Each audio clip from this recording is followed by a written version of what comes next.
Welcome to today's episode of Behind the Lens. Today we have the incredible David Lee. So David Lee is a speaker, coach. He does a whole range of different things, which you'll hear more about in the episode. But what you'll notice about David is he's an extremely disciplined person. He has educated himself. He's read a lot of books, done a lot of personal development, and he's just a walking machine with acronyms and gold nuggets of wisdom and habits and lessons and rituals and a whole range of other really good things. So I'm sure if you're into personal development, if you're into self-improvement and growth, you're going to absolutely love this episode. This episode today is powered by Triple Effect. So we create 6 months worth of video content for YouTube, Facebook, LinkedIn, Instagram, and TikTok, and film it all in a space of 2 days. If you're interested in finding out more about what we do there, head to tripleeffect.com.au. Otherwise, let's get started. Good morning or good afternoon or good evening from wherever or what time you're listening. Today, I have a very special guest, David Lee. So before I introduce David and I had done some work together, some videos together about this time last year. To give you an insight into what David does, he's a mind and body coach, co-author of the Complete Health series in 2010, in-house personal trainer at an Australian men's fitness magazine for 6 years. I'm keen to unravel that one. And author, done a couple of different things. David is a keynote speaker. He speaks at different settings and all those other things. I'm keen to obviously dive into this chat. You're a man of many acronyms after filming. So welcome to the podcast, David. Thank you very much, Alan. How are you doing? I'm extremely good. Sorry, my dog is probably going to bark just as we start the podcast. That's okay. It's all part of the fun. Also, funny, part of the prelim, you had actually said make sure there's no noise distractions, and I thought, hang on, every time I have a coffee, it seems to turn itself off and make a bit of noise half an hour in, so I eliminated that. And I don't have dogs. Exactly. No, well, it's just, especially because I work from home, my dog will, he gets lonely, so he likes to come and sit with me, which I don't mind. But if I don't leave the door open for him, he will just come and sit in here and then not be able to get out and start to bark at any noise he hears. So if you do hear it, if you are watching or hear it, just know it's my dog, Frankie. Loves it. Anyway, all right. So David, I was really keen to obviously speak to you. When we did film, I think at the time, there was a lot of things going on for me health-wise and whatnot. Some of the things that I'm getting on top of right now as we speak, which I'm really, really happy about. But one thing that I noticed when we filmed, I mentioned at the beginning, men of many acronyms and different things. You've obviously implemented, you've done a lot of work personally, done a lot of personal development. You're a coach and obviously work within the fitness industry. I'd love to understand your thesis or the way that you look at education, not only from a personal development point of view, but also why you think it's important for people in general. Well, first and foremost, I guess it all started for me when I was around as a child. I look back on things nostalgically. Lao Tzu said, depression is living in the past, anxiety is living in the future, and peace is living in the now. And if I look back on my past from a positive perspective, then it's nostalgic. And when I was around about 8 years of age, I asked my father a pretty simple question. I said, "Hey, Daddy, when do you think you die?" And he said, "Well, you die the day you stop learning." Okay, that was that. And a couple of weeks later, I was nodding off to sleep, or trying to nod off to sleep, and thinking of the day. And I thought, oh, hang on, I got kicked out of class today, and I didn't even bother counting crows, so I didn't learn any maths. And I started to panic. So I ran into Al Landrum, and the Google of my day was the Encyclopedia Britannica. And I picked it up and I random page, and I learned about the Kalahari Bushmen and their nomadic ways. I thought, okay, great. Kalahari Bushmen used to put rock salt in a tree, and a monkey would come along and grab the rock salt and wouldn't let go because it had the salt, and they'd tie the monkey up, then let it go, and they'd follow it, and they'd find fresh water. And that was great. And a couple of days later, principal came in, and we all had to get up and talk about anything. And I went on about the Kalahari Bushmen. And it was a selection process for the school debating team. So from there I thought, oh, okay, I'm good for remembering facts and I don't mind talking in front of people. And so from there I learned a daily learning habit, if you like, for fear as an 8-year-old that I was going to leave the planet if I didn't. And then I just got into the habit of learning. And as a coach, they say to teachers to learn twice. So whenever I learn anything, and I read every single day, I teach somebody straight away. Mark Twain said, the man who does not read has no advantage over the man who cannot read. And I think there are a lot of literate people out there who don't read. You know, we've been taught how to read and they don't learn. And or what they read is of no consequence to anyone. And another one of Mark Twain's quotes is, it's not what you know for sure. It's not what you don't know that'll get you into trouble. It's what you know for sure that just ain't so. And so for me, I do a lot of fact checking and learning to that degree. So it kind of just set me off on that habit of learning and enjoying the learning groove, if you like. So that's how it all started for me, Alan. Okay. So obviously that curious mind and whatnot, is that something that you've had to develop, or is that just part of your DNA? I'm the middle child of a 10-kid family. So as a development, I did have my older siblings would come over from school and talk about things like evolution and stuff. And I'd sit there and I think, wow, that's really interesting.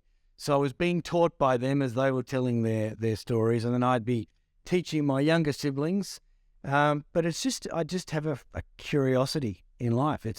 And I encourage every one of my clients to always maintain a level of curiosity, because it just keeps things interesting, you know. And quite often we have such a short life and we waste a lot of it on things that aren't really challenging us or growing us, if you like. And so, yeah, it's just a thing. You know, for me, if somebody turned on my television right now, they'd see YouTube. So, yeah, but it'd be YouTube of someone like Huberman Lab or Tim Ferriss or someone like that is teaching me something. And so knowledge or learning for me is a bit of a passion and a hobby, which serves me well because, you know, I help my clients with things that I've learned and knowledge along the way. So, yeah, so I developed it, but I love it as well at the same time. Yeah. And just whilst we're on this topic, obviously, like there's not only that curiosity for the way that you work and operate, but there's also like you said, you like to fact check, you like to know and understand the truth behind things. Obviously, it's why you read, it's why you educate yourself and all those other things. Why is that so important to you? I guess as a young kid, the idea of wanting to be a bit of a know-it-all. In one knowledge, is it a knowledge is power sort of situation? I think there's, just that quote alone, I love sayings. My mother turned 86 yesterday. She's got a million sayings, and she would say them in conversations, and I'd think, what does that mean? And I'd ask her a lot what they would mean, and she would tell me. And as life's gone on, we all hear these clichés or quotes or sayings, but we don't necessarily examine what they really mean. And the idea of knowledge is power. You could use that from the perspective of corruptness. You know, they say power corrupts, absolute power corrupts absolutely. But I think knowledge is power probably stem from, and a lot of knowledge stems from, Stoicism and the ancient texts, and the idea of self-knowledge. You know, thyself is one of the oldest philosophical or Stoic maxims we've ever heard. But knowledge of self, I think, is power. And so the more you know about the way the world works, and then you apply that to yourself, is where you get a massive benefit out of that. There's another Stoic quote, the unexamined life is not worth living. Now, that doesn't necessarily mean, you know, throw it all away. But I think when you do examine the way you're spending your time and your day, you see where you actually waste a lot of it, and time you'll never get back. And time, commodity. The older you get, the more that becomes apparent, because you stop wasting time. You know, Bruce Lee said, if you love life, you'll love time, because time is what life is made up of. And I think quite often there's nothing worse than somebody wasting my time. Even this call was due to start at a certain time, and for me it's like, right, I'm ready to go 15 minutes earlier. And here we go. This is great because I don't want to waste your time. I know you're a very punctual person as well, and that's brilliant. So, And that to me is about, right, what can I be doing that is making sure I'm using every single minute of every day. Yeah. And I find it helps me sleep a lot better at night with that same sort of thought process as well. I love it. Awesome. Well, look, obviously you started to share a little bit about your childhood and obviously being one of 10 children. Obviously, that's very similar for my dad. Well, he was one of 7 anyway. Obviously, it's obviously the baby boomers generation and whatnot. Talk to me, so obviously today you're a coach and you help people, in a number of different ways and do speaking and all those other great and amazing things. But talk to me about how did you get from, your childhood and that curiosity into now what you're doing? I'd love to understand that transition or some of the pieces that have happened along your journey. It's a good question because there's a lot of, these days, obviously clearly with, what we've all been through for the last couple of years, things such as anxiety and depression have become very, very prevalent. And even we're seeing it in children. And again, looking backwards and wondering, did I have childhood depression, as they say? And it wasn't, I don't think I did as such as I was just pessimistic. And this is why I say around etymology or the meanings of actual words. And I like to break them down and think, what does that word really mean? And as a kid, being in the middle, I felt a lot of the time I was either too big to do anything with the little kids or too little to do anything with the big kids. And I always felt I missed out. And one day we'd all gone off to some fair. I don't know where it was. We caught a train somewhere. It might have been further up in the Blue Mountains. And I sat back and I watched. And I didn't kind of play. I spoke for a company during COVID. And the CEO said to me, David, everyone's behaving like victims. And I said, well, we are all victims at the moment, Nikki. And she said, I wouldn't have thought you'd say that. And I said, well, no, there's a big difference between being a victim and being a martyr. During COVID, everyone, said, oh, we're all in the same boat. No, we weren't. We're all in the same ocean. Some of us launched online businesses and sailed off into the sunset in a beautiful yacht, and others were barely hanging on to life rafts because of the way they found themselves isolated and things like that. So for me, the reason I came up with the word or thought about martyrdom was, as a child, I had this martyr sort of thing, and a martyr dies for the cause. The difference between a victim and a martyr is that you can be a victim. You can be a victim of domestic abuse. You can be a victim of financial abuse. You can be a victim of the system. But a martyr is somebody who sees something's about to happen and they don't do anything about it.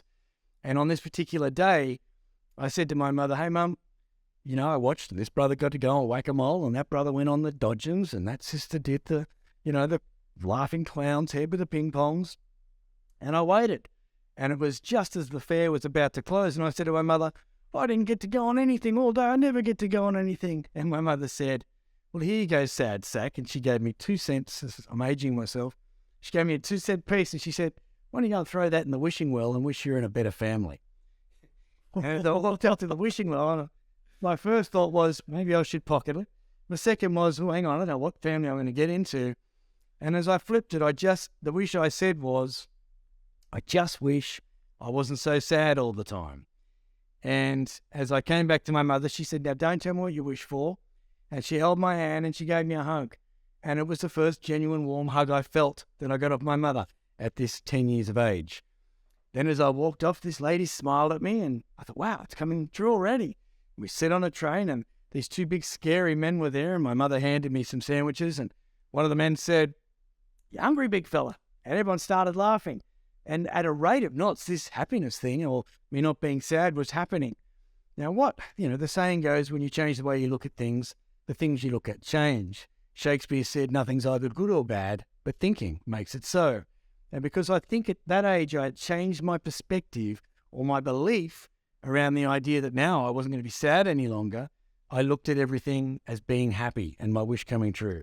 And so for me, I went from there just going, I've got to be happy, I've got to be happy. And I looked for situations to create happiness rather than looking for sad situations. And I think we can do that as people. I love that. That's a great story. Thanks. It's a really cool story. Every time even when we were filming, I was like, we've got to do that as a video and that as a video, which you've obviously been doing and whatnot as well. I think it's a really good illustration of, if you will, even just the highlight of manifestation and focus of, something. And it's really cool, even at 10 years old, that you remember those, that you remember those situations and circumstances that have obviously shaped you and whatnot.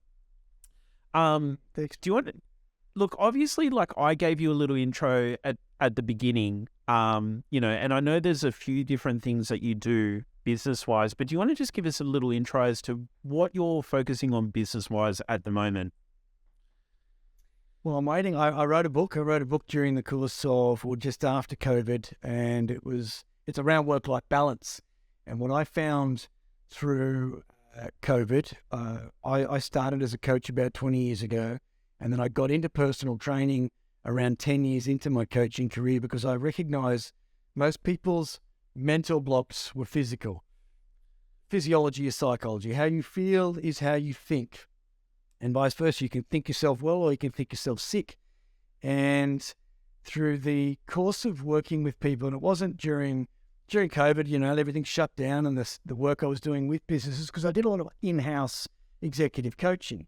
And because no one was in-house, I wasn't really, and Zoom hadn't really picked up at this stage from how we do it so simplistically these days.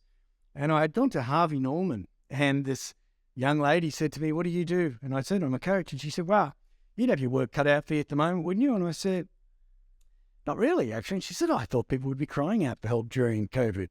And I thought, I don't know that they are, because I almost retreated myself.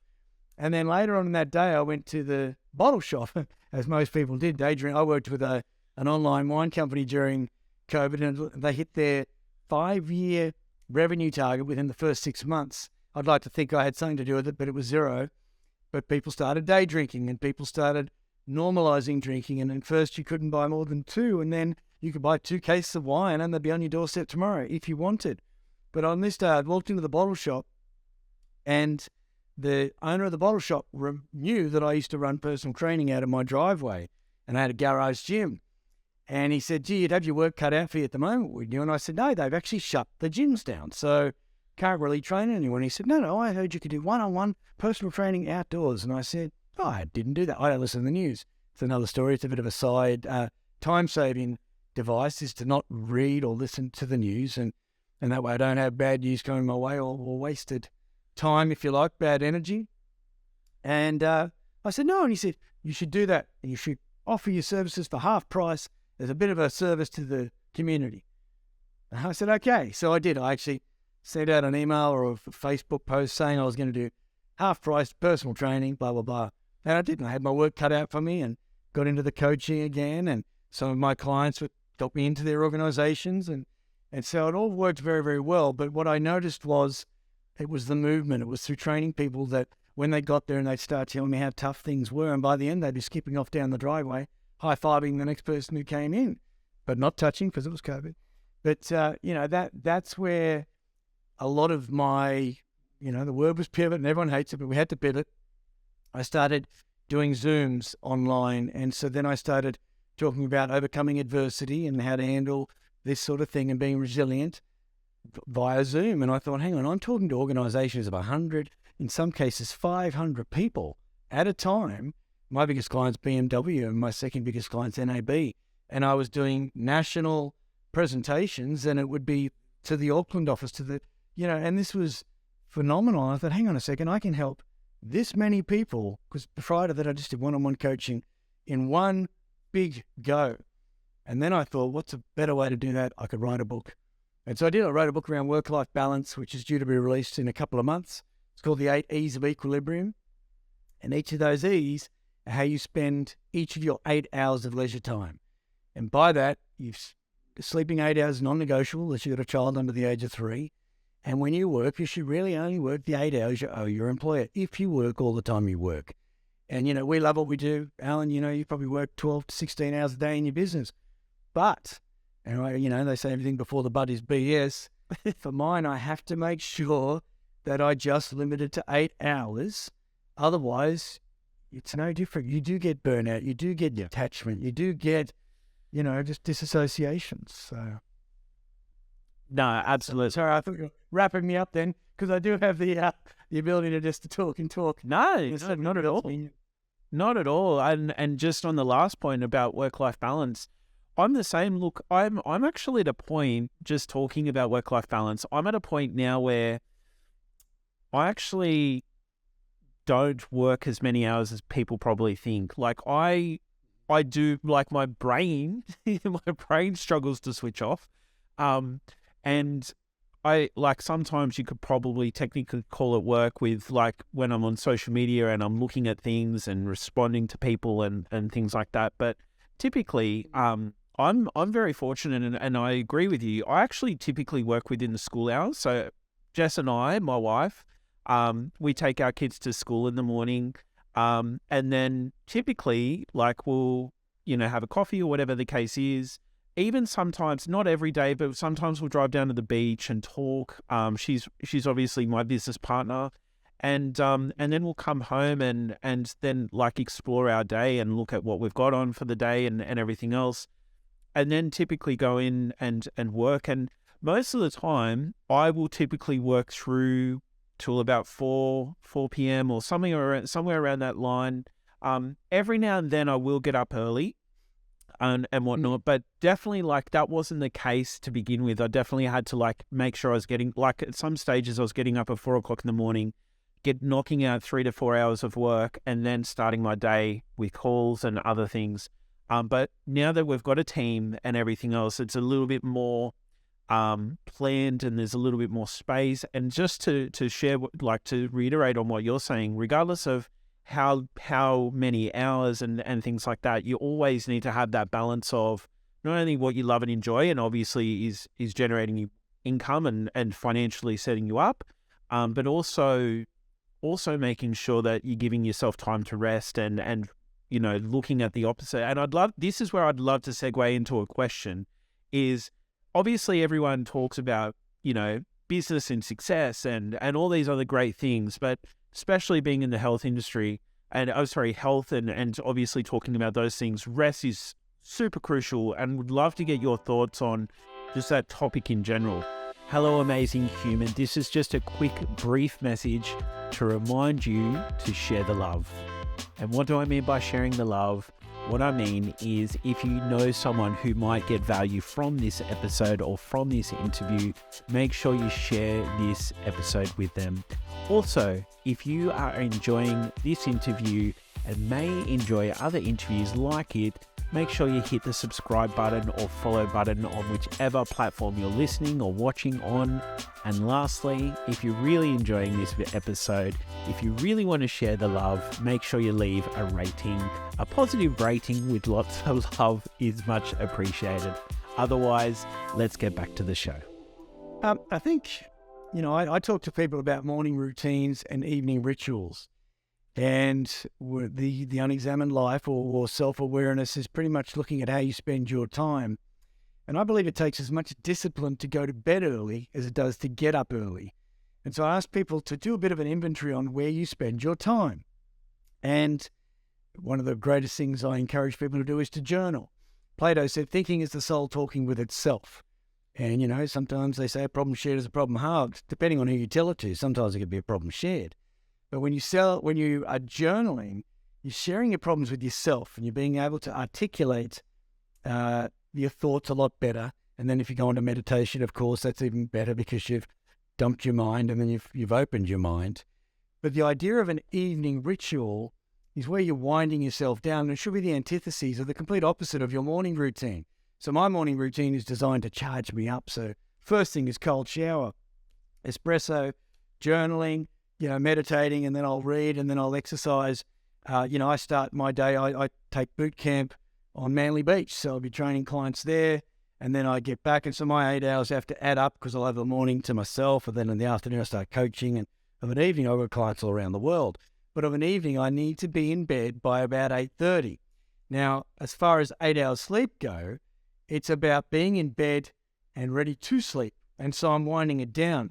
And so the reason I mentioned journaling is if what you're doing before you're going to bed will never make its way into the pages of your journal, question whether what its validity or its value is to you.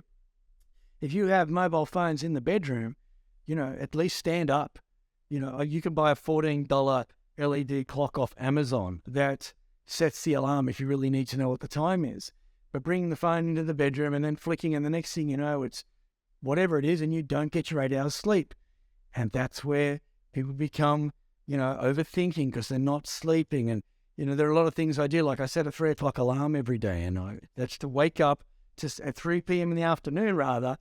I think, what's going to wake me up at 3 o'clock in the morning when I can't do anything about it? So 3 o'clock, my parents would go, it must be David, because I think I should call my parents. And I'd ring at 3 o'clock. But things like worry meetings, every Saturday at 10 o'clock, I have a worry meeting. We suffer more in imagination than we do in reality, Seneca said. And fear is false evidence appearing real.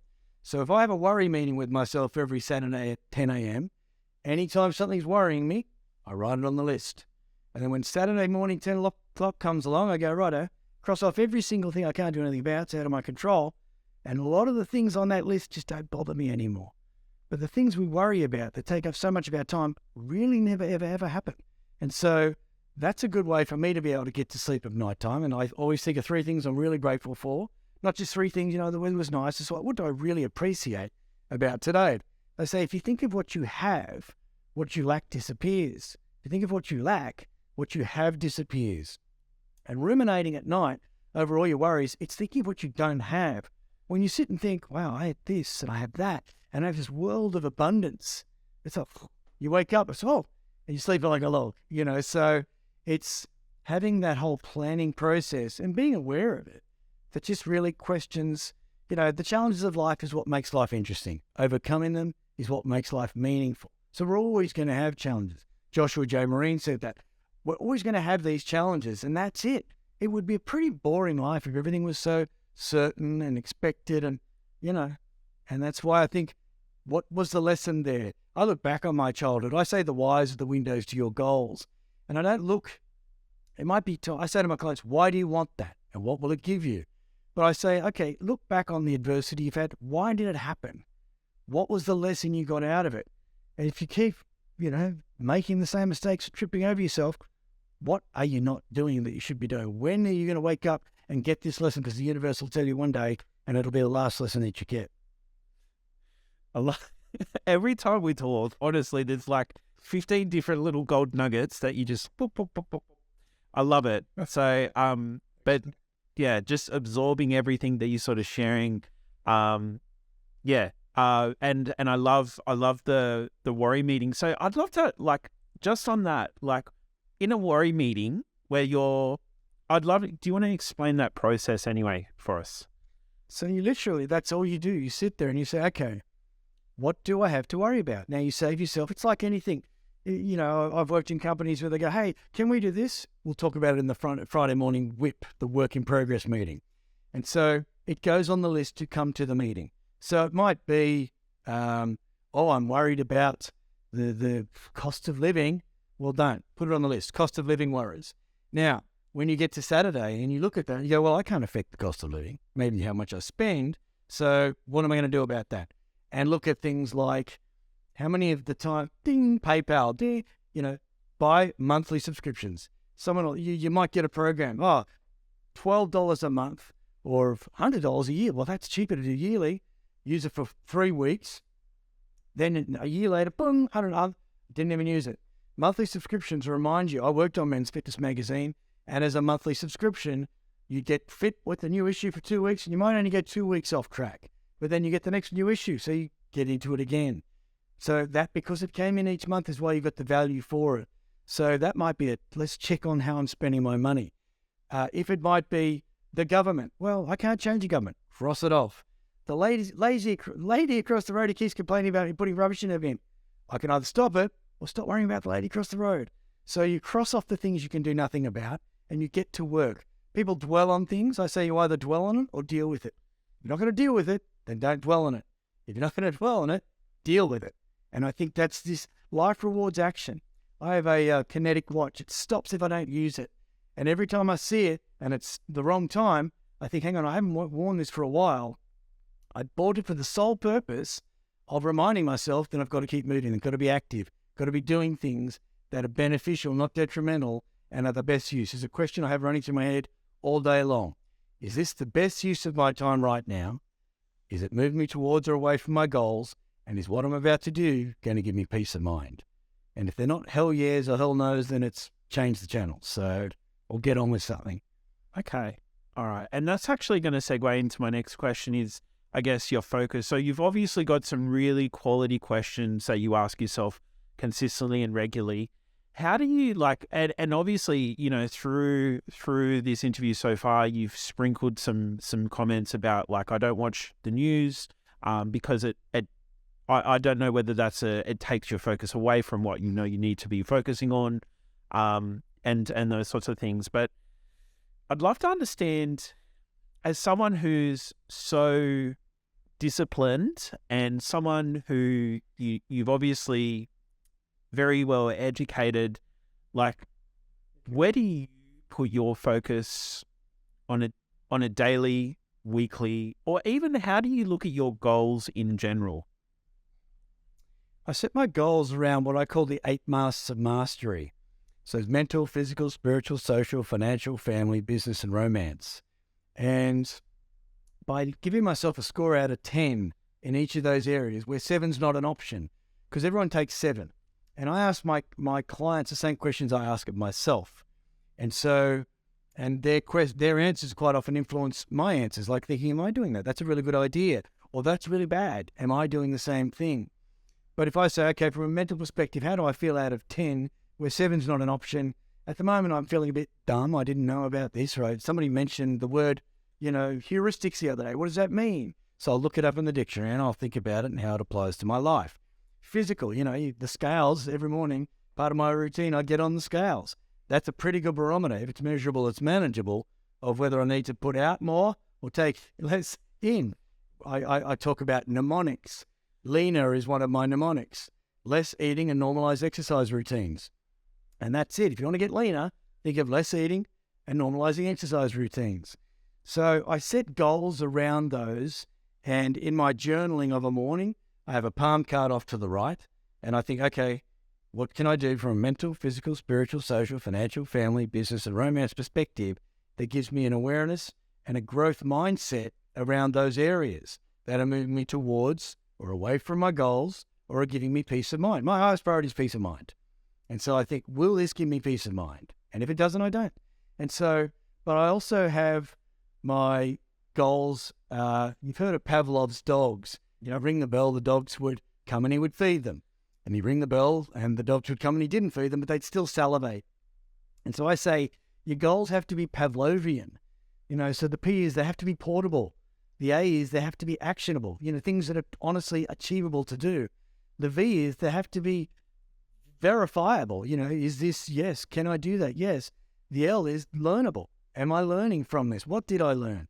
The O is optimistic. You have to have the absolute belief in the fact that Napoleon Hill, the author of Think and Grow Rich, said, whatever the mind can conceive and believe, it can achieve. Walt Disney said, if you dream it, you can do it. Look at Dick Tracy on the watch when I was a kid. Now you got kids walking around. Someone believed in 1931 that cartoon was written. Someone believed you could do it tongue in cheek, and now it's happening. And the final V is visible. You have to be able to see these things in action and see them in action in your life. Even spirituality, it's not religion, but where in your life are you experiencing spirituality? Is it earthing? Is it looking out and meditating with open eyes? Those sort of things. So I'm always looking for proof. I don't read the news. I've worked for News Corp, Fairfax, 2GB Radio. And my mother said to me once, I can't wait till there's some good news, David. And I said, there won't be, Mum. It doesn't sell that. And that's the thing. I used to read the papers. And when I added up how much time and every time it was 9 a.m. and I turn on 2GB's news. And now if I'm in a gym and the televisions are on subtitles, it's devastating, horrendous. It's all designed to scare us and to make us worried, and to fear and panic. And then, maybe I should buy this finance product, whatever it is. So they're the sort of things that I do as a stopping. What is the worst thing that could possibly go wrong? And do everything in your power to make sure you've got it covered. And so having a plan is where, you will have a plan in place so that if that happens, I'll do this. If that happens, I'll do that. but it's just knowing that you've got it and you've got your stuff ready to go. It empowers you to go and live the day. And then I carry a palm card around, so I'll write my to-do list, put it in my pocket, and over the course of the day, I look at it and I think, oh, I better do this, I better do that. You prioritize that list. Then of an evening, you tick it off, and your to-do list becomes your to-do list. You feel like you've had a pretty magic day, and off you go. I love that to-do list. Ta-da! Awesome. That's it. Beautiful. So look, obviously, you speak to a lot of big organizations, as you've mentioned. You're a man who obviously walks your talk and everything else. You actually put into action a lot of what you share and whatnot. I'd love to understand your thesis, or if someone was to ask you about your view on habits and the importance of habits and implementing habits, those sorts of things. I'd love to open up that thread anyway. It's a good question, and it's a question without notice. But again, I've got a mnemonic for that. Habits have to be healthy, actionable, beneficial, inevitable, and you have to trust the process. And Aristotle said, we are what we repeatedly do. Excellence then must become a habit. And so if you want an outcome, you have to put habits in place. Now, my father was very instrumental in a lot of my, Dad was always focused on fitness and health. And he used to say, if it was positive, you want to get into the habit of, if it was positive, and you want to get out of the habit of, if it was negative. So if there is something that I want to achieve, I think, okay, what habits that are healthy, actionable, beneficial, inevitable, as far as if I do them, I will get what the outcome is, do I need to put into place, and I need to trust the process. You got to back yourself. You have to trust that what you put in place will work.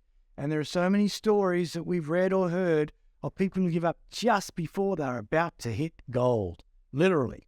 And, there's a story of a man who gave up he bought a gold, it's in Napoleon Hill's Think and Grow Rich. He bought a gold finding piece of equipment, convinced all his family to put in, and then he gave up one day when it all ran out. Sold it to a junk man for $250. The bloke speaks to a prospector. Gold runs in a seam. This man was mining it like it was oil, as digging down. They picked up the seam, and the gold that fills the vaults of Fort Knox these days is from that junk man's discovery, because he picked it up and kept going. And I think the problem for a lot of people, we live in a very now-based society, and I love that. I say, focus, presence. Stress is determined by your inability to be present. But the idea that we want it all now is why inconsistency for mine is just another word for impatience. And consistency is another word for patience. So when you set your habits in place, you just got to do them. You got to do them, and you got to improve on them. Now, my morning routine changes all the time. My cold shower used to be about the 5th thing that I did. Now it's the 1st. So I literally will get up and jump under the cold shower. And it shocks the living daylights out of me. But that lasts me for about 4 hours. And it fuels everything else I do. Rather than sit there and go, I don't know about it. It's like, get in the shower. And I get in there and I do it. And that's your first win of the day. Whatever about making your bed, I don't get it. Who else is going to make your bed? You slept in it, make your damn bed. That's one of those, make your bed. I do make my bed, of course. But it's about, when I get up in the morning, I literally pull the covers back over. Because of everything I do, so that I sleep well at night. And everything that I do, I've learned from other people. There's no point in someone making a mistake and you go, oh, really? There's the hole? Whoop, falling into it. And so my other big thing is I spend a lot of time speaking to a lot of older people. If you know an octogenarian or somebody who's a grandparent or somebody, ask them questions and questions. Ask them where they thrived. Meeting survivalists of Holocaust is one of the greatest gifts you can have, because they'll tell you about adversity, and I'm talking real adversity, and they'll tell you how, and you think, wow. There's a book, Eddie Jaku, The Happiest Man Alive. It's about his survival through Nazi Germany. Then there's Man's Search for Meaning by Viktor Frankl. That's another book as well. Yes. Yeah. And the 3 biggest things that anyone should get out of that book, and what he noticed that survivors had, because between Christmas and New Year's, half the people would die of tuberculosis and all these sort of things that don't exist anymore. And he thought the 3 things survivors had in common were rich and alive, so they felt really good with who they were. They had goals for the future. When I get out, I'm going to do this. And they had an absolute undying sense of optimism. And I think that's where I say trust the process. healthy, actionable, beneficial, inevitable, and just trust the process. And that's habit forming. Because if you've got enough evidence that, we talk about fear being false evidence appearing real, the opposite of fear is faith. And faith is facts actively interpreted through heuristics. And heuristics are the lessons that you've learned through the actions that you've taken. Right or wrong, that's faith. And you've got to have faith in yourself. As George Michael would say, you just got to have faith. But these are the sort of things that having faith in your process, trust in yourself, because you've done all your work. Most people, when they get up there, they go, well, nervousness and lack of confidence is because you haven't prepared. You haven't done your own work. The difference between arrogant people and confident people, arrogant people are mean to cab drivers, are rude to waiters because they can't complain or else they'll lose their jobs. Confident people are, tip waiters and are nice because they've done their homework and they're really happy with who they are. The biggest chest beaters are the most insecure people you'll ever meet. They're hiding in insecurity. Confident people just get about their lives, happy with the way they're living their lives because they've done their homework and they've put it all into place and they're preaching what they practice, not practicing what they preach. I love it. Awesome. Just got to take a moment to absorb everything and whatnot. There's so many, again, little gold nuggets in this interview, and I think for anyone listening, it's definitely worth going back and re-listening, because there's little pieces and all those other things. For me, what stood out amongst all of the things that you've just talked about was really trusting the process, really trusting. There was a quote that you said just before it or just after it. It was like the three things, and it was like an undying. I call it faith, but it was like an undying belief in what was that? Sorry, an undying belief in the future, an optimistic outcome that things are going to work out for you. Like it is. If you think you can, Henry Ford said, if you think you can or you think you can't, you're right. So it's a matter of saying, okay, I'm going to back myself here because that's what I want. Yeah, there's a movie, Will Ferrell's in it and Rachel McAdams, and I don't know they get into the Eurovision, and they're from Iceland. Yeah. And every night they're in a pub singing Ya Ya Ding Dong, and they hate it. And somehow they get selected. Watch the movie; it's a very funny movie. But they get selected to play in Eurovision, and they're out there, and they just can't believe it. And then Will Ferrell says something which I thought was really poignant out of the whole thing. He said, hang on, we dreamed about going to Eurovision our entire lives. Everything we have done is so that we'd get to Eurovision. Now we're getting there and we don't think, why are we, it's a question. Are people afraid of fear? Are they fearing failure or are they fearing success? You actually get what you want. You think you don't deserve it? Why did you want it? That's where I say, when you careful what you ask for, because you just might get it. But be prepared when it comes along to be very, very grateful, very, very accepting, and say, "Whew, that's cool. I got it. Yeah. Now what next? How can I help other people get what they want in life?" Absolutely. All right, I'm going to leave it there because there's just so much to to unpack and everything else, and obviously want to be conscious of your time and whatnot. So let's say someone was interested in getting in touch with you, David, or interested in hearing more about you and even finding your books and those sorts of things. What's the best way to get in touch with you or find out more? Well, they can send me an email, david@leeway.com.au. I send a lot of things out to people as far as all those acronyms that I mentioned and the mnemonics, david@leeway.com.au. I have a program I take my clients through called Finding Your Phenomenal, which I'm happy to send out to anybody who sends me an email, david@leeway.com.au.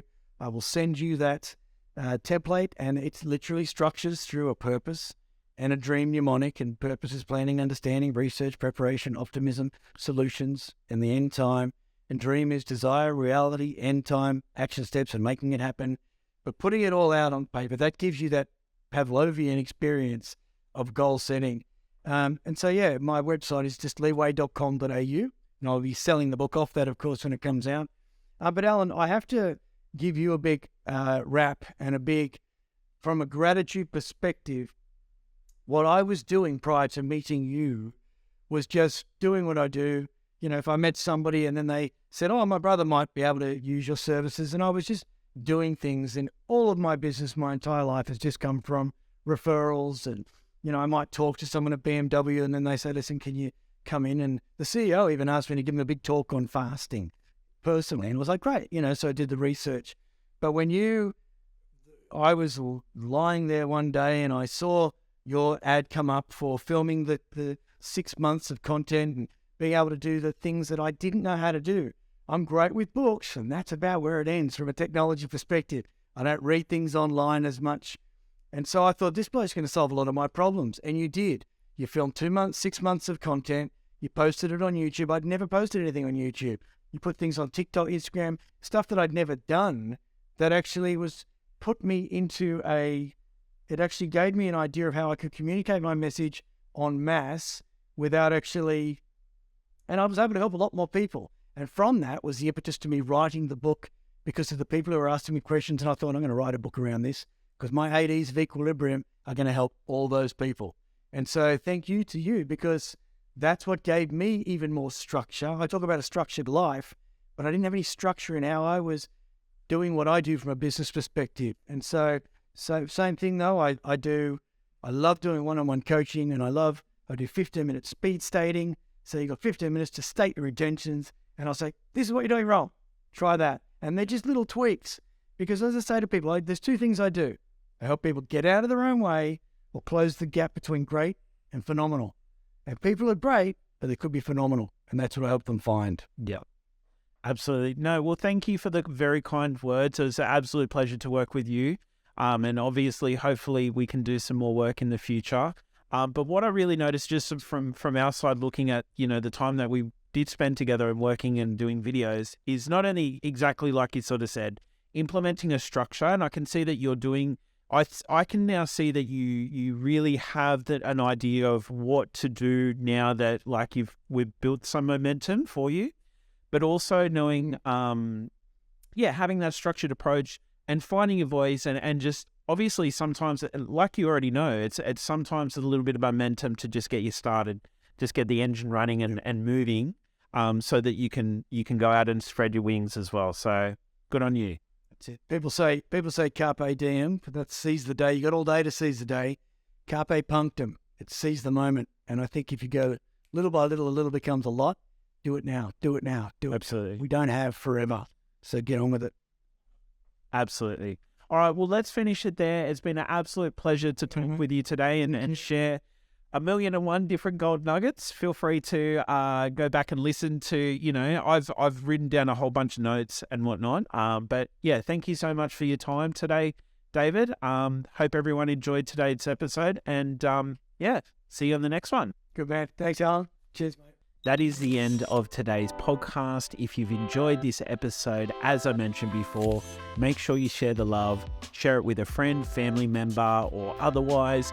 Make sure to give us a subscribe or even a positive rating on the various platforms. And if you're interested in finding out more about Triple Effect and who we are, what we do, head to tripleeffect.com.au. Otherwise, we'll see you on the next interview.